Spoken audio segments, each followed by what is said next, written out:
Yes. Yes. We're so glad to be back. So glad to be back for another week of the Well, Pastards. right. A week apart for the first time. Like we haven't had 2 weeks in a row in quite some time. And we won't again That's for a true. bit. No, I think no, Bruce is actually, off. no. Next week is my last Wednesday traveling. Or every other Wednesday through the rest of the year, I'm here. I Oh, mean, we can even do something Christmas week when we're working on Melody's flooring, which I've signed you up for. It's okay. not difficult. We I do have guess I to need to take find out we have to take out three subfloors. I did figure that out.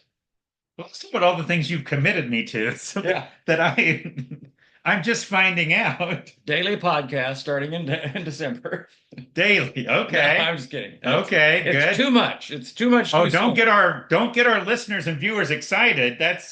He was just kidding. No, I love the comments off last week. One person said, "Bruce, life is too short. Eat the bread," which I did yesterday. Marlene and I had a little day off together, a date day, and we went to 412 Public House in Coleman. It's a great little pub restaurant, very trendy, very Okay. nice, very cool, very chic, How and far is Coleman from where you live? Like, how long a drive? 25 minutes. 25. Maybe 30, depending on what, if you go Okay. on the far side of town. So say 30 minutes away, which for us that's a big deal. You're going into Coleman, that's where your good food is. Well, in Blunsville, like everything is 30 minutes away, right? I Yeah. mean, I mean, you have one restaurant in Blunsville, El Fuego, which is a steakhouse. okay. But Merlin is not. El Fuego. El Fuego. She's not, thrilled about that. The old El Fuego. But anyway, Right. I will be in town for a while. Huh? Very excited about that. But tomorrow I leave for Patagonia and we'll be gone for the next 9 days on the southern tip of South America, like down in the little shrimp tail. And, And and last time you went was it's spring there now. near ideal. I mean, it Yeah, was yes, we had fall conditions, beautiful weather, a little bit of spitting rain one day. But I have no idea what to expect. I mean, it's early spring there, so the trees will just be leafing, blooming, okay. but it probably won't be all green yet. But we're looking at, lows of 40, high around 55. Oh, It's the there. wind and rain that gets you there. Because Okay. even 45 degrees, if it's raining and windy, that can feel like 20. Oh, yes. So Right. we are unified praying against hypothermia. And hoping that all of your people on your trip bring all the things you Actually, look at the recommend. gear list Gear and list. don't bring anything not on the gear list, which is Right. just going to be heavy and no fun to carry. Right. But I'm actually looking forward to it because I realize I've done it once, which helps a whole lot. And once you've done it once, I'm like, I kind of know what to expect going from this space to this space and Right. all that. So yeah, I don't actually, yeah. And my Mark's going with me. I didn't get to Oh, go. Mark was supposed to go in he was, April. yes. Couldn't go because of But Wendy's, yeah. Wendy's cancer diagnosis. But so he's going. That's going to be a lot of fun. I've got an assistant guide other than Mark, Abby Cooper, that's going to be going. She's from the Nashville area. I have two friends from the Nashville area that we met at Deer Run Okay. that are going. That we met at a marriage retreat there. So yeah, I'm very much looking forward to it. I think it's going to be a lot of good times. You're following in the heels of your parents who were international travelers. Well, yeah, and it's yeah, Very different kinds of, but yeah, I remember when mom and dad would add up the countries they'd been to, yeah. and they would, and it was over 40. It's a fascinating number, and they were, Well, and Marie challenged me with a dream that she has, which is to travel to a different country every year. So next year, I'm going to hit multiple new countries because we'll be in Greece and Turkey. And then okay. Marlene and I in January might do a cruise that's around Italy. What? Uh-huh. She's going to take some time off, just like I took a sabbatical. I She's going so to take a envy sabbatical you. in January, and we're going to do something fun. But because I'm a travel agent now, I get all of these discounted travel tours. So there's like you'll love this 9 day, 8 night cruise, Mediterranean, going to all the ports in Italy and Rome and all that. $935. Gosh. It's ridiculous. I mean, it's just like cheap. Right. So we're looking at a lot of different options on that front. So I That's think that's very very fun. yes. But Italy. Italy. And I just realized there is the first week of December. I am not going to be here on a Wednesday.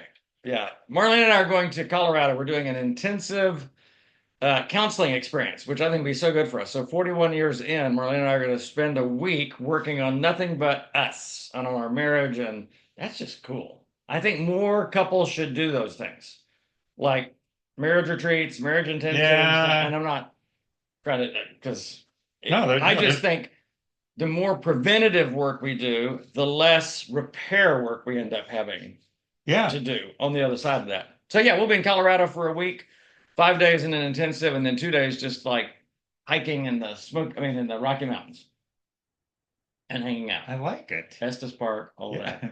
My life feels so drab. So what are you Every doing time these I'm days, right, when Rod? I'm talking to you, it's like, well, Did you sell some trinkets on I'm gonna be traveling around Huntsville today. eBay?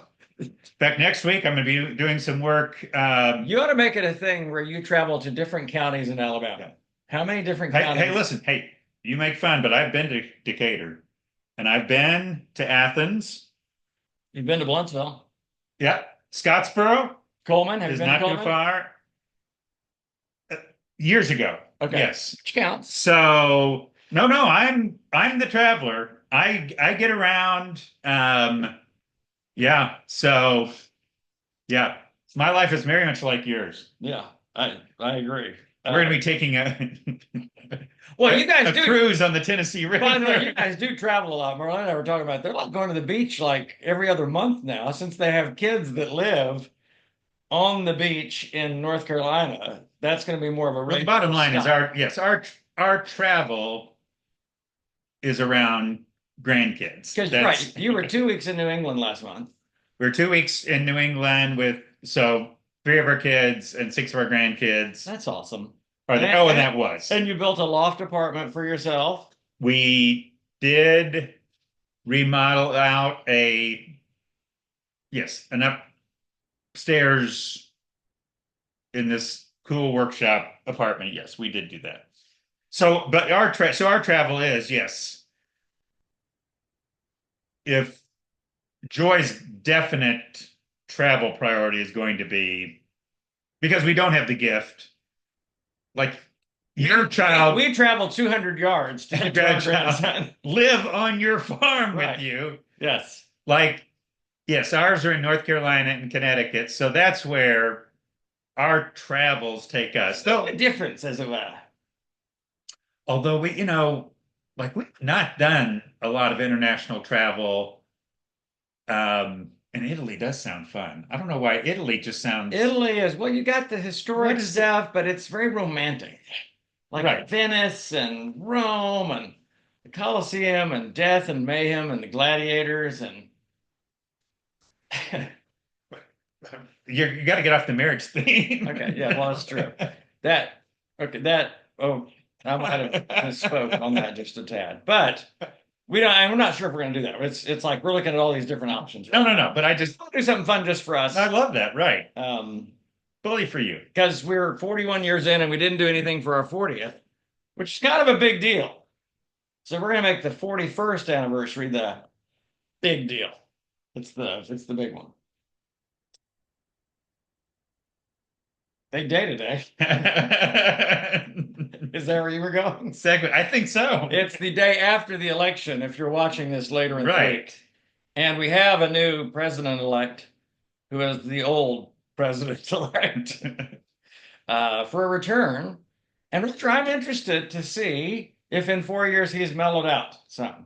I'm just very curious because he talked about healing the nation. No, it's very interesting. It's funny you say that. This is the phrase that came to mind. I wonder if we'll have a kinder and gentler Trump. Rod, that's the word I used to Marlena.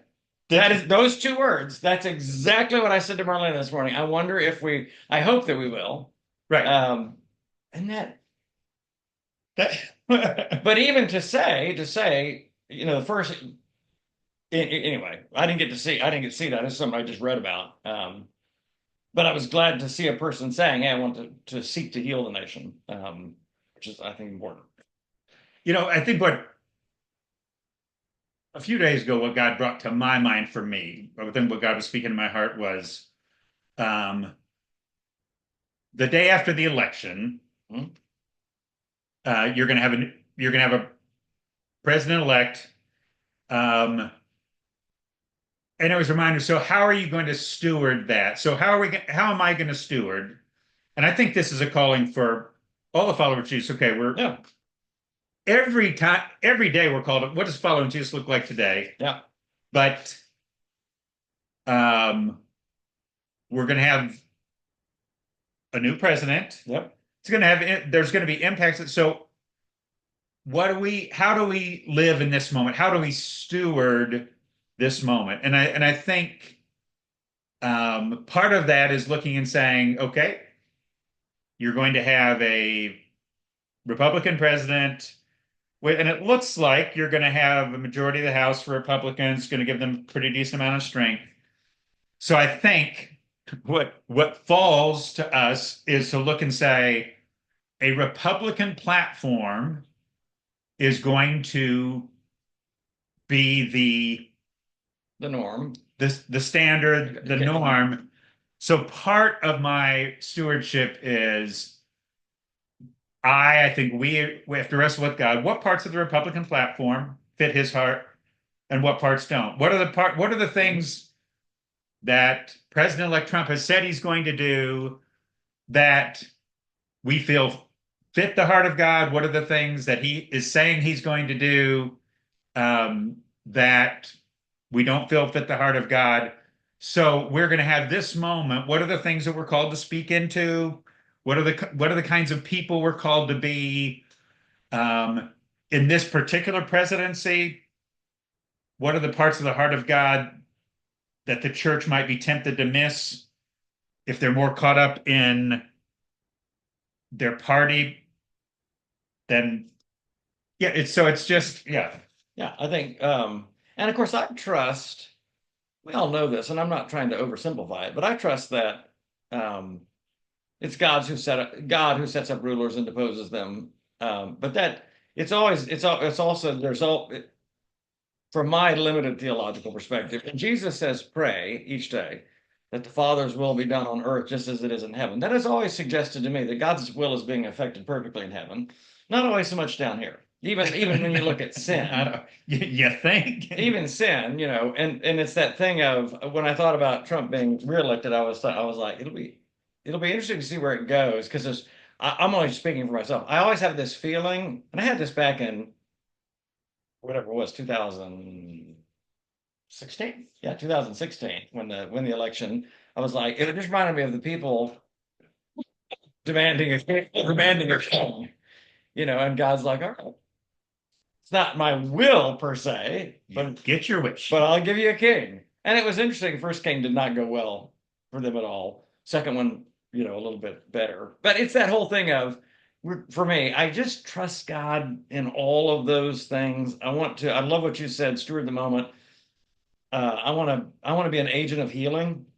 If that is a place that we can go and all the division, to be all of us to be kinder and gentler and not have this superiority, inferiority, I told you so, or whatever. It'll be interesting to see how the church responds at large to that. It'll be interesting to see how the world at large responds to that. So a couple of days ago, I felt like a particular thing that God spoke to me, which ended up being the topic of one of my morning videos. Okay. Is don't judge God's motives. So where I'm going with that is the scripture makes it abundantly clear that God raises leaders up, Yep. he puts them down. Yep. So here's what we can know. We know on the heels of that God has put President Trump in that position. He's a but we have no idea why. And Good point. Here's where we have to be careful. Here's where we have to be so careful because where people have made mistake all through Bible history and through the rest of human history is We know what God did, but we put our why to it. So Hmm. the friends of Job, they could Yeah. look at all these things. Yeah. God is obvious. They knew God has allowed all these things. Where the Calamity problem has is, come upon you because right? here's the why. Here's the why. We know why God did it. Yeah. And here's what I was saying before the election. Whoever's president, Yeah. we're going to know that God put there. We're not going to know why. Yeah. Good point. We have to be very careful because the why we attach to it is going to affect how we treat people. So It's going to affect how we experience it. how we experience. So if we say God elected this person because um, he is wholeheartedly behind the Republican platform, Right. he put this person in president because they are the most righteous leader. Hmm. He put them in it because he wants America to be great again. Well, those are all the whys. Or God's put him in place because he's judgment to the nation. We know this. This is the why we know. You see what I'm saying? It's that, yeah, we don't, this is a great word. Yeah, we don't know. Why? We can trust God. We don't know the why. We know he's in charge. He's in charge and We know he is good. what he's done. We don't know why, but when we start putting in the whys, in other words, if the why is he's fully supportive of making this country great in a particular way, that he's that if he's wholeheartedly supportive, that this is God's vindication of the Republican platform. Oh my gosh, you talk about a dangerous why, a very dangerous why Yeah. that we attach to. And here's the other related thing that I thought is there are people who were voting for Kamala Mhm. to be elected. There are people who were voting for Trump to be elected. So the people who were voting for Trump to be elected can look at who were praying for him to be elected and say, God answered my prayer. Well, And here's why. that's the caution. Yeah, that's the caution. That's the caution is. So my comparison is for years, the people of Israel have been praying for Messiah. Mhm. They've been praying for Messiah. And God answered their prayer. He brought Jesus. He brought the Messiah. What I want to tell people is God, fine between God answered your prayer. You asked God to do a thing, but you don't know all the reasons why. And the reasons why you wanted this I was president going to say, the reason your why for praying, it may be very different for God's why for supplying. for supplying it. Right. In other words, That's deep stuff, Roger. I mean, should we be thinking this deeply on the bastards? I mean, I'm a fairly simple guy. it's you love this about me. I do love this about you. It's like, but it hurts my brain sometimes. It's just the reality. To me, now we have a chance. We just got to be careful with what we're saying about God in this election now. Well, and I said it, yes, back in 2016, we had noted Christian leaders saying God showed up in this election, and I'm like, we got to be careful with that one. Like he didn't show up in anything other. Which is right. Right. I think he's pretty much showing up all the time and everything. It's like you said, he's in charge. So yes, Right. But this is important because we fill in the whys. This is what we do with people. When we fill in the whys of their motives, then we live out of what we believe about their motives. yeah. We do the same with God. If I've judged God's motives, here's why he put this president in place. Because he's supportive of everything the platform. If I believe that, then everyone who voted against him was wrong. They should have voted differently. Great point. Everything that President Trump wants to do Must be right. going forward, Christians should go with because God validated. You talking about dangerous? God's put up all leaders. He's put up Nero and Pilate and Hitler and right. I mean, so it's not that. And that's the other thing I thought about that's interesting about God. And again, I love that you're talking about we don't know the why. What I do know historically, and because of Jesus' teaching, whoever has a leadership role, including you and I, Yes. is responsible for how they steward it. Yep. I mean, that's important to God. And again, when I say important, God again only knows the why of that. But it reminds me in the leadership that God's given I me, love that. I'm responsible to steward that. I can look at Hitler and go, well, I don't think he stewarded that role really particularly well. But again, I don't even know the whys of all of that. I just know I can look at myself and go, how am I stewarding the leadership God's given me and the role that God's given me? No, what I love about that, I mean, I'm here. This is whatever leadership role you and I have had at any point, God put us there. I think this is where Jesus Right. had to Pilate. Pilate says, You're exactly right. Jesus actually said the words, you would have no power of me if it wasn't given to you from above. "That's us." Yep. For you as a A parent, man can only receive what is for given him you from as a CEO, for you as whatever your role, where any place of leadership you have, Yes. you didn't earn that. You didn't grab that. God put you there. Oh, and stewardship. And we have a responsibility to steward Right. that. And that's where the humility and the prayer, because I look at certain leadership roles and I'm like, I don't even want that. When I was younger, I wanted that. Like when I was younger, I was like, and I say younger, even probably in my 50s, sadly. I was like, early 50s, because I retired from pastoring at 52. But I wanted to be like a mega church pastor. It's like that's the goal. That's when you've achieved. And then I look at it, I'm like, no, no, no, no, no. I would never want to have the responsibility of trying to That level. steward that level of influence. And I am very comfortable with, and I say comfortable, that's not even the right word. I'm very aware that when I have one person in this office for counseling, I need to steward that well because that's super important. That one person in this room, that's super important. Trying to steward thousands of people, I just think it's beyond my, um, I don't know, Yeah. character threshold or certainly emotional threshold. Yeah. I've come to understand that I do have an emotional threshold that's lower than a lot of people, so I have to be very careful about what I take on. And as a people pleaser, which you've got where Yeah. you the more people there are to please.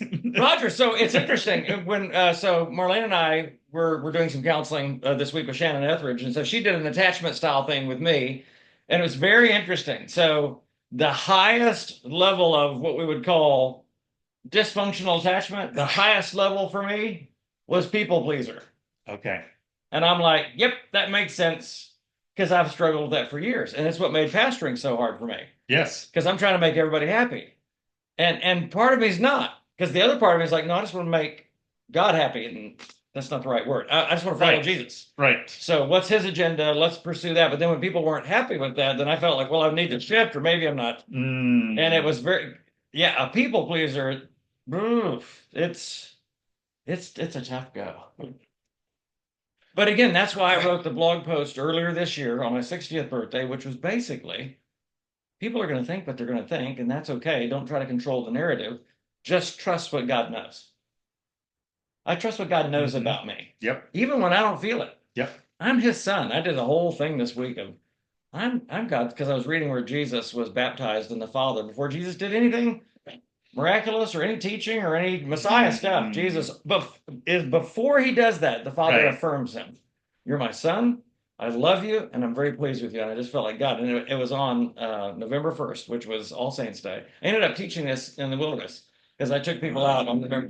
I said, y'all know that All Saints Day was actually the day after Hallowed Eve. In other words, it was sacred evening. It was holy evening. It was not ghosts and goblins and Frankenstein, believe it or not. It was not. It's not what we turned Horror Eve. Exactly. It was not Horror Eve, right? It was Hallowed Eve. It was this sacred evening, and the next day was All Saints Day. Okay. So I just talked about what it meant to be a saint, and part of it was it's the affirmation of the Father to Jesus to me. I'm His beloved son. I don't get that. I don't understand that. I accept it, but gosh, it's hard. He loves me very much, Very fond of you. and he's quite fond of me, and he's very pleased with me.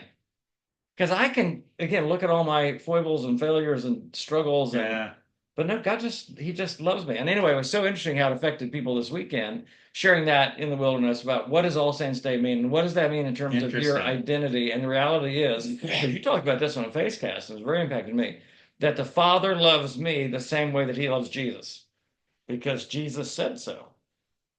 Wrap your head around that. Yeah. But when you do, it's insane. then you begin to understand, then you begin to process your life more as a saint saved by grace Hmm. than a sinner saved by grace. Because I think the enemy always wants us to focus on you're a sinner, you're still a sinner. Yep. Still a sinner, still a sinner. Accuser of the The brethren. accuser of the brethren. Yep. But I'm like, no, saint, saint, saint, saint, saint. Right. I'm a saint, doggone it. So that was my limited thought for the day. I'm now thinking. I'm running out of stuff, Roger. No, I'm where I'm going now is this. My coffee is gone. We're about to have 2 weeks in a row where we haven't had any dribble. We've just gone straight into. I mean, We didn't even talk about Tennessee having the number one stop defense in the nation. we're not talking about football. I mean, people, I'm sure some of our listeners are Dying. please, we got to have some football. We got to have some. The Broncos can't beat the people you have to beat to go anywhere in the playoffs. They might make the playoffs just because there's so many AFC teams that are that bad. No, right now, including the Patriots. Roger, they would still go at 5-4. I mean, they're still in. Yes. I'm like, but they can't beat the people you have to beat in the playoffs. Tennessee, on the other hand, has right now a 76% chance of going to the playoffs. If they lose even once, they still have a 99% chance. There's a thing called playoff predictor you can go to. So they could even lose one more time.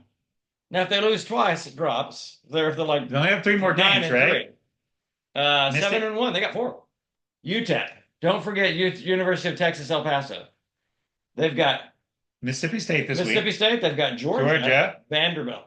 And Vanderbilt is just slightly out of the top 25. I mean, they're a tough team this year. Oh, they're already bowl eligible first time since 2018. Yeah. So I'm like, just don't blow it, Tennessee. Like if you go to Georgia and get beat by 7 or 3, but not 73. Yes, our sister Holly has told me, yeah, Vandy is scaring her. Yeah, I mean, Vandy scares me to death. It's a rivalry game. I don't know if it's at Vandy. If it's at Vandy, that's going to be a real problem. Right. Because they've done well on their home But the turf. good news is, I said it for years, defense wins championships, and Tennessee has a defense. What was your son sent these stats to us? Number one stop defense in the nation. Number one on critical third down and fourth downs in the nation. Yep. And that's where the game's changed. Yep. When a coach has to go on fourth down, can you stop him? Tennessee thus far this year has stopped them. Well, and the ridiculous number that was also in there, after a turnover, when their defense has gotten ball after a turnover, all they've allowed is 1 touchdown and 1 field goal. Pardon me, one was at pick 6. Right. Outside of the pick 6, when the offense, there was a field goal. When the defense got back on the field after a turnover, they've only allowed a field goal. Which is crazy. Now, the stat that blew me away the most, because I didn't realize it, Tennessee is the only team in CFB that has not allowed us, any team that they've played, to score more than 20 points. Yep.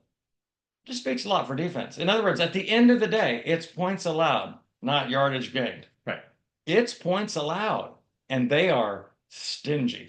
Because of that, yep. Even when they make a mistake, on average, you're getting 0.5 points. Right. If you average it out over less than that, if you average it out over 8 games. And here's the thing, like everyone else just tuned out, but Roger and I we've had strong defensive teams. The product isn't as pretty. In other words, when you're looking out there, right. So good point. In other words, like even when the Baltimore Ravens were winning like the Super Bowl, they weren't putting up big offensive numbers typically. But man, their defense was stingy. No, so it's also why, they're not this super flashy team, but if their offense gets a little flashier, I mean, if they 21 points, that's the magic number. Right. We just need 21 points. If your defense has not allowed more than 19 the entire season, 20 or more, you're good. Yeah, even 20, like a couple of touchdowns, a couple of field goals. So that's all we need here. That was the Broncos 2 years ago, by the way. Their defense, it kept every team to 17 points. Now, the following year, they give up 70, but that was an anomaly, as it were. I think they were tired of carrying the team.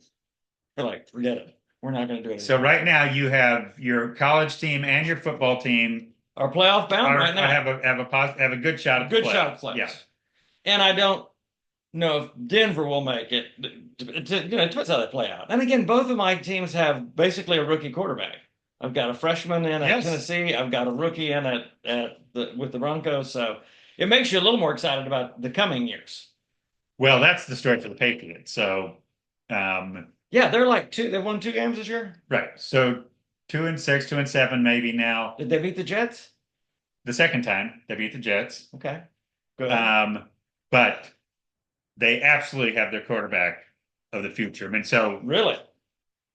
What's his name again? Drake May, Drake May. Okay. but he's looking very, very good. He had Oregon State. Where was Drake May? Drake May was North Carolina. North Carolina. Okay, North Carolina. But it's just fascinating. You know, there's the Hail Mary play from Washington two Yeah. weeks 2 ago weeks ago. where he had 12 seconds before he threw the ball. Last week's game against the Titans, the Patriots are down by 7. They're coming down the field. Last play is 4th down at the goal line. Drake May gets the ball, scrambles around for 11 seconds, the second highest number behind, and throws a touchdown pass to tie the game. Think about how much it matters that you can extend the play. Oh, he's very athletic. Yeah, that matters. So, and he had 95 yards rushing. Those are great running back numbers. Well, and that they needed that because the Patriots running back numbers 37, like he's 19. he's consistently the lead rusher. Wow. The bottom line is he's got no supporting cast around him. They've got to work on that, and their offensive line is terrible. But he is very good. I mean, there's a lot of, I mean, I'm talking nationally, people are saying That's good. so you know, if you get your quarterback, Right. and they've got a decent defense, Yeah. you get your quarterback. Anyway, that's all. Good times. We have fun. So next week, there's no Pastards because Bruce is in Patagonia. You gotta go on one of these trips with me, Raj.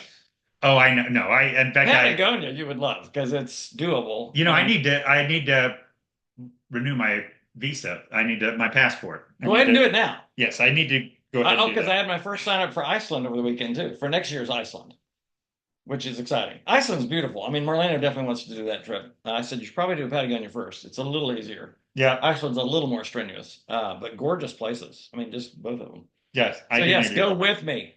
All right. Great. And for all of you out there, I'm glad you tuned in again today. I did, for those who commented about Eat the Bread, I did have bread yesterday. It was very good. Marlene and I shared a little Gouda cheese hamburger, which was.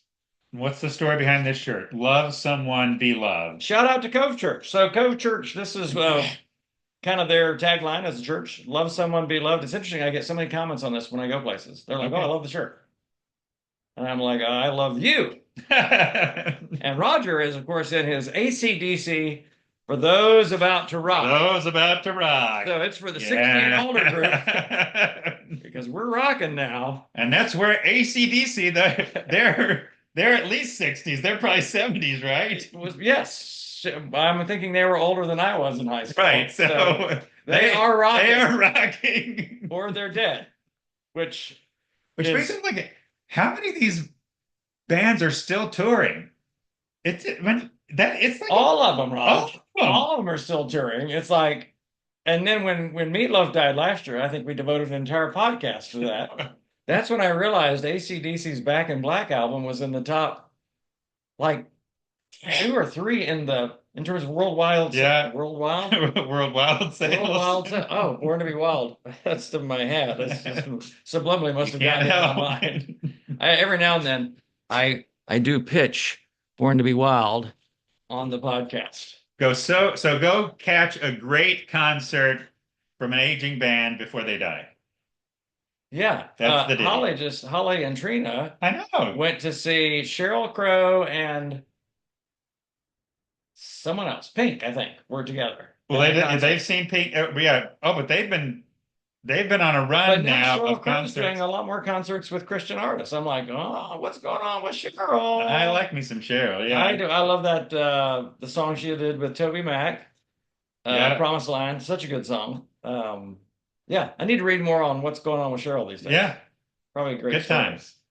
All right. Well, we love you guys. We'll see you in 2 weeks, most likely. Love someone you love. Be loved. And I mean it. Yeah, we love the way you just finished that off, Rod. Does anyone